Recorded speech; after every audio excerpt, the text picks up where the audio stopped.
राजनीति विज्ञान की इस कक्षा में आज हम बीए पार्ट फर्स्ट में जो सेकंड पेपर है पॉलिटिकल साइंस का, उसमें हम देख रहे हैं मनु के सप्तांग सिद्धांत के बारे में।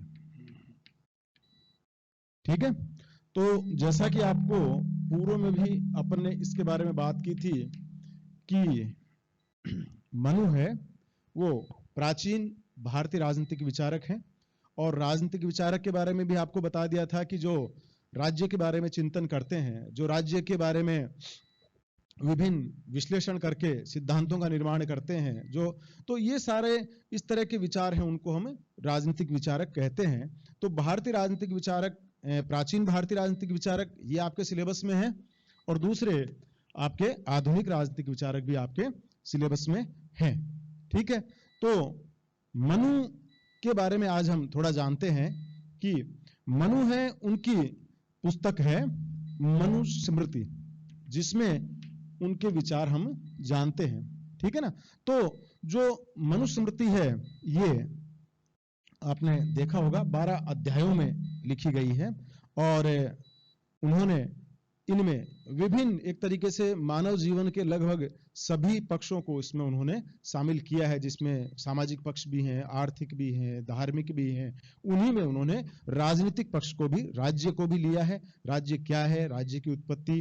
तो हमने इससे पूर्व बात की थी कि मनु जो आपके फर्स्ट चैप्टर है उसमें जो इंपॉर्टेंट कौन कौन से जो टॉपिक्स हैं वो हमें अच्छे से तैयार करने हैं, बाकी आपको पढ़ना सारा ही है। तो उनके बारे में इससे पूर्व वीडियो में हम बात कर चुके हैं, तो उनको आप एक बार देख लेना। तो हम आज जाने थोड़ा मनु के बारे में। तो स्टूडेंट्स, ये आपने पूर्व में भी पढ़ा है कि सृष्टि में जब जल प्लावन हो गया था, पूरी सृष्टि जिसमें समाप्त हो गई थी, ये आपने जो शतपथ ब्राह्मण ग्रंथ उनमें आपने ये पूरा जल प्लावन का जो विवेचना है, जल प्लावन की जो बात है वो आती है।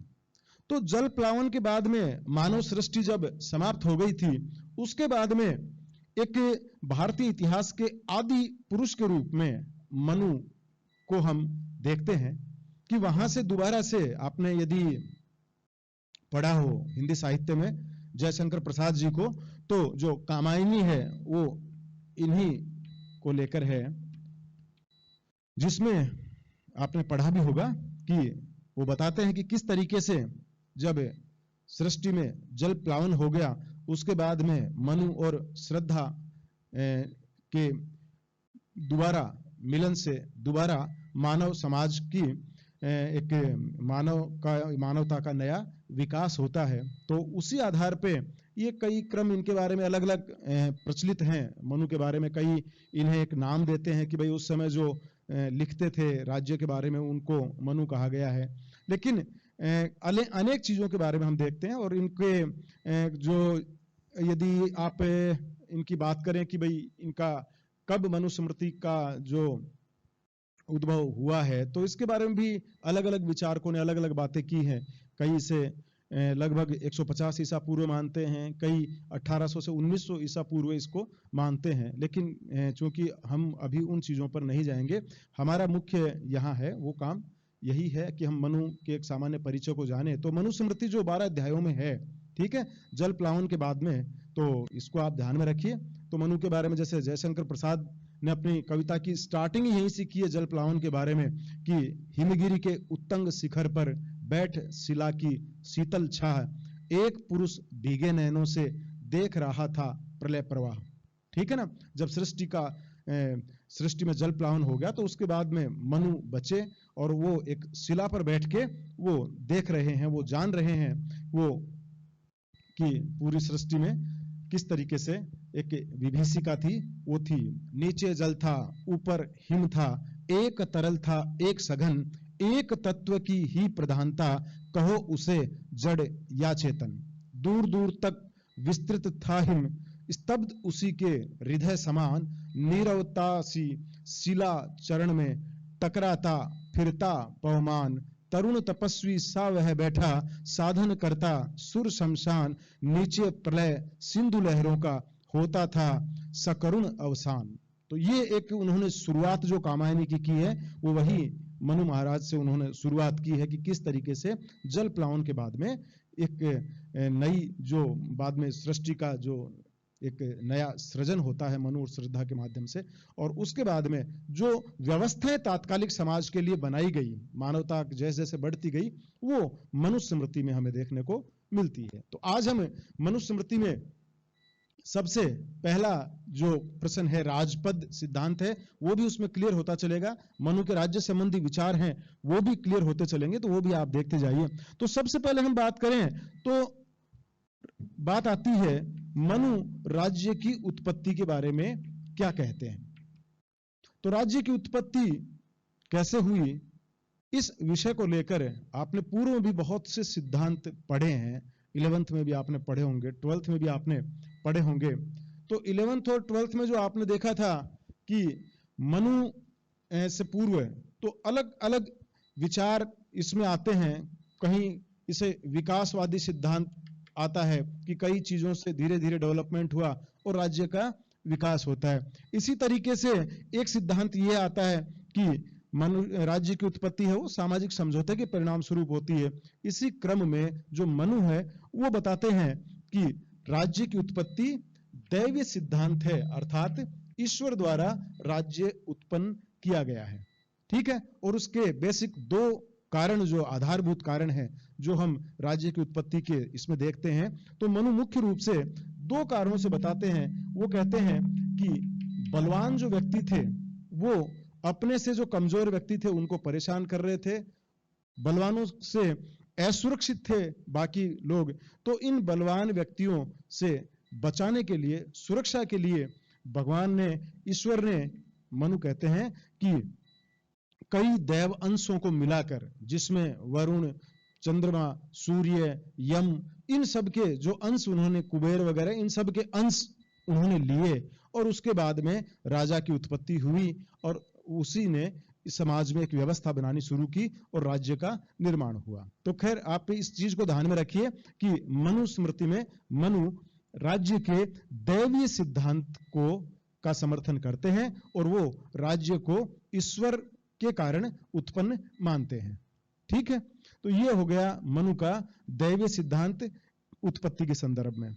तो इसी क्रम में हम आगे देखें तो मनु मुख्य रूप से राज्य के अंगों की बात जब करते हैं कि राज्य किन चीजों से मिलकर बनता है। ठीक है, तो एक राज्य को उन्होंने माना है कि मुख्य रूप से एक राज्य के 7 अंग हैं, वो उन्होंने मुख्य रूप से माने हैं। तो ये हम देखते हैं, इनमें विभिन्न जो अंग हैं मनु द्वारा बनाए गए, उन अंगों की हम बात करेंगे। तो इनमें मुख्य रूप से आप देखिए कि सबसे पहला जो राज्य का अंग है वो मनु मानते हैं राजा को। पहला अंग क्या हो गया? राजा या स्वामी, जो शासक है, जो राज्य को संचालित करता है, जो राज्य को दिशा निर्देश देता है। मनु यहां स्पष्ट रूप से कहते हैं कि राजा कौन है? राजा को उन्होंने ईश्वर की संतान से संबोधित किया है कि राजा है वह ईश्वर द्वारा भेजा गया वह प्रतिनिधि है, वह व्यक्ति है जो तत्कालीन समाज में जो एक मत्स्य न्याय की स्थिति है, जिसमें हर एक मजबूत व्यक्ति है वो अपने से कमजोर व्यक्ति को परेशान कर रहा है या अपने से कमजोर व्यक्ति को वो असुरक्षित का एक माहौल क्रिएट कर रहा है उसके लिए। तो ऐसी स्थिति के लिए मनु ने माना है कि यह उस राज्य के स्वामी के रूप में, शासक के रूप में उन्होंने, ईश्वर ने यहां राजा की उत्पत्ति की है। यहां देखिए विशेष रूप से कई बार ये प्रश्न भी आपके आता है कि मनु का राजा क्या अनियंत्रित है, तानाशाह है, क्या अपनी मनमर्जी से सारा काम करने वाला है? तो यहां विशेष रूप से आप इस चीज को ध्यान में रखिए कि मनु ने भी राजा को जो शक्तियां दी है उन शक्तियों को भी उन्होंने अनलिमिटेड, असीमित नहीं करके यहां इनके ऊपर भी धर्म का नियंत्रण रखा है कि धर्म जो कहता है राज्य को उन्होंने क्या माना, राजा को उन्होंने ये माना है कि राजा धर्मानुसार आचरण करते हुए अपने राज्य की रक्षा करेगा। ठीक है ना, वो वो व्यवस्था स्थापित करेगा जो किसके अनुसार है, धर्म के अनुसार है। जैसे आज हम देखते हैं कि जितनी भी सरकारें काम करती हैं विभिन्न राष्ट्रों में, वो किसके अनुसार काम करती है, संविधान के अनुसार। ठीक है, तो उस समय भी धर्म का अर्थ एक तरीके से ये काफी बड़ा उस समय मान लीजिए विषय हो जाएगा, लेकिन हम बात करें तो सामान्यतया धर्म का जो एक अर्थ है वो कर्तव्य से लगाया जाता है, जिसमें हर व्यक्ति के अपने अपने कर्तव्य हैं, हर व्यक्ति का, तो हर व्यक्ति अपने कर्तव्य से विमुख नहीं हो, उसको क्या आचरण करना है, कैसा आचरण करना है, तो उनके लिए कुछ ग्रंथों की रचना की गई थी। उन ग्रंथों में यह बताया गया था कि कौन व्यक्ति किस प्रकार का आचरण करेगा, क्या उसके कर्तव्यों का निर्वहन है। तो इन सबको एक तरीके से आप कह सकते हैं कि धर्म की संज्ञा दी गई है। तो कहने का अर्थ यह है कि राजा है वो भी मनु के अनुसार धर्म के अधीन रहते हुए धर्म के अनुसार शासन करेगा।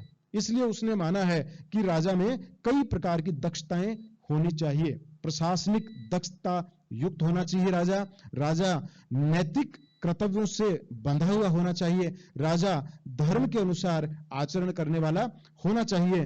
तो एक आप कह सकते हैं कि यहां हम थोड़ी कंपैरिजन करें प्लेटो में, जैसे आपने बात की, प्लेटो जिस फिलोसोफर किंग की बात करता है, जो सद्गुणी है, जो हर ज्ञानवान है, एक तरीके से आप कह सकते हैं कि मनु का राजा भी वही गुण धारण किए हुए। तो मनु ने उससे पूर्व में, काफी पूर्व में ये अपनी बातें कही है। तो हम यहां बता सकते हैं कि जो मनुस्मृति है उसमें भी आप देखेंगे कि राजा को सद्गुणी, धर्मपरायण, कर्तव्ययुक्त, प्रशासन क्षमताओं से युक्त, सामाजिक, आर्थिक, राजनीतिक हर प्रकार के जो कार्य हैं, हर प्रकार के जो नियम हैं, उन सब नियमों का ज्ञाता बताया गया है। क्लियर है चीज? तो सबसे पहला जो भाग है राज्य का वो किसको बताया है? राजा को, जिसे वह स्वामी कहकर भी संबोधित करता है। तो सप्तांग सिद्धांत में मनु राज्य के 7 अंगों का वर्णन करता है। हमें अब आप जब भी ये प्रश्न आता है तो आप इन 7 अंगों को बताइए, और इसमें देखिए आप एक थीम तैयार कर लीजिए कि जैसे आपको जिस अंग की आप विशेषता जिस समय बता रहे हैं, उस समय आप उस अंग, वो क्या है वह अंग मनु के अनुसार, क्या उस अंग को क्या क्या कर्तव्य दिए गए हैं, और क्या उस अंग के लिए योग्यताओं का निर्धारण मनु ने किया है। यदि वह मानवता से जुड़ा हुआ है या अन्य कोई चीज मान लीजिए इस तरह की, तो इनमें आप एक उस समय जब आप लिखें, मैं ये कई बार आपसे कह चुका हूं कि प्रश्नों को लिख लिख कर आप बार बार ये देखें कि इनमें अनावश्यक कोई शब्द है तो उनको हटा दीजिए, कोई काम की चीज रह गई तो आप उनको ऐड कर दीजिए, ताकि आपके प्रश्न में वही बात है कि आप कोशिश करिए कि आप गागर में सागर भरने वाली जो उक्ति हमने सुनी है वो चीज हमें इन प्रश्नों के उत्तर में दिखाई देनी चाहिए, क्योंकि यही प्रश्नों के उत्तर लिखने की जो कला है वही आपको भविष्य में अच्छे प्रशासनिक अधिकारी के रूप में, जब आप पीसीएस की एग्जाम देते हैं या आप यूपीएससी की एग्जाम देते हैं, तो मेंस जो एक बहुत बड़ी भूमिका जिसकी होती है आपके सिलेक्शन में, और उस मेंस में आपकी लिखने की यही जो कला है, तो उनमें वही चीजें हैं कि आप अपनी चीजों को बेहतर ढंग से प्रेजेंट कर सके, कम शब्दों में बहुत कुछ कह सके। ये कला आपको इस 3 साल में आप इसको बहुत बेहतरीन तरीके से डेवलप कर सकते हैं। क्लियर है चीज? तो आप इस तरह के जो प्रश्न हैं उनमें आप बार बार लिखिए, और एक आप उनके अंदर एक सिस्टम बना लीजिए कि हमें इनमें इन चीजों को लिखना है। तो जैसे एक छोटा सा हमने ये एक एग्जाम्पल है कि मनु ने सप्तांग सिद्धांत में जो पहला सिद्धांत उन्होंने दिया, पहला जो अंग बताया कि राज्य का सबसे प्रमुख अंग है वह है राजा स्वामी, जो ईश्वर द्वारा उत्पन्न है, उसमें ये गुण होने चाहिए और राजा के ये कर्तव्य मनु निर्धारित करता है। और बाकी हम इसको और ज्यादा जब हम राज्य के कार्य देखेंगे उस समय ये प्रश्न आपका जो और अच्छे से डिटेल में आ जाएगा। तो अभी अपन एक सामान्य देख रहे हैं सप्तांग सिद्धांत की। तो दूसरे जिस अंग की बात मनु करते हैं वो अंग आता है दूसरा मंत्री। राज्य का एक प्रमुख अंग उसने जो दूसरा माना है वो क्या माना है? मंत्री। तो मंत्री आप सब जानते हैं, ठीक है, आज भी आप देखते हैं मंत्रिमंडल आप सुनते हैं, मंत्री परिषद आप सुनते हैं, ठीक है ना। तो मंत्रिमंडल, मंत्री परिषद, ये सारे कौन है? ये है कि मनु, सबसे पहली चीज तो ये है कि मनु ने कहीं भी राजा की निजी प्रॉपर्टी राज्य को नहीं माना है, ठीक है ना। मनु ये नहीं कहता कि, तो वो कहता है कि राजा अपने राज्य का जब संचालन करेगा तो केवल अपने निजी विचारों से नहीं बल्कि उसे एक संस्थागत स्वरूप में मानता है वो राज्य को। मनु मानता है कि राज्य क्या है, एक संस्थागत स्वरूप है। तो जब संस्थागत स्वरूप है तो उसे कई लोगों के साथ मिलकर उस राज्य का बेहतरीन संचालन करने की आवश्यकता है। अर्थात वो विभिन्न विषयों के ऊपर ऐसे विशेषज्ञ सलाहकार, ठीक है, क्योंकि राज्य में बहुत से बिंदु हैं, आर्थिक बिंदु भी आएंगे, सामाजिक भी आएंगे, राजनीतिक भी आएंगे, धार्मिक भी आएंगे, इंटरनेशनल जो अलग जो अंतर्राज्य संबंधित वो भी आएंगे। तो कहने का मतलब है कि इन सारी चीजों की बेसिक चीजें तो राजा जान सकता है, लेकिन विशेषज्ञता उन चीजों में हासिल हो, विशेषज्ञता उन चीजों से जुड़ी हुई बारीकियों से समझने के लिए वो कहता है कि विभिन्न विषयों के मंत्री होने चाहिए। वो सारे मंत्री अपने अपने क्षेत्रों के ज्ञाता होने चाहिए, अपने अपने क्षेत्रों के और राज्य के प्रति समर्पित होने चाहिए, लोभ लालच से दूर होने चाहिए। मंत्रियों के बारे में काफी वह बात करता है, आगे आप और पढ़ेंगे। कौटिल्य और शुक्र को भी जब आप देखेंगे तो उनमें भी आप देखेंगे अमात्य है वो, ये प्रारंभ से ये चलता आ रहा है, प्राचीन भारत से आप जब इनको देखेंगे तो मंत्रियों का बड़ा विशेष रोल रहा है हर राज्य के डेवलपमेंट में। तो मनु जो दूसरी बात करता है राज्य के विशेष अंग के रूप में, वह है मंत्री। तो मंत्री एक तरीके से आप कह सकते हैं कि वे कुशल सलाहकार के रूप में वो बात करता है कि मंत्री अपने क्षेत्र में कुशल होना चाहिए, बेहतरीन निष्पक्ष एक सलाहकार होना चाहिए, जो राजा का चापलूस नहीं होना चाहिए, जनता का हितैषी होना चाहिए, राज्य का हितैषी होना चाहिए, राज्य के प्रति समर्पित होना चाहिए, और वे योग्य वे सारे व्यक्ति उनके साथ मिलकर राजा एक आदर्श राज्य की स्थापना करता है। क्लियर है चीज। तो ये हमने देखा मनु के सप्तांग सिद्धांत का दूसरा अंग। बाकी अन्य जो अंग है वो हम इससे नेक्स्ट वीडियो में बात करेंगे।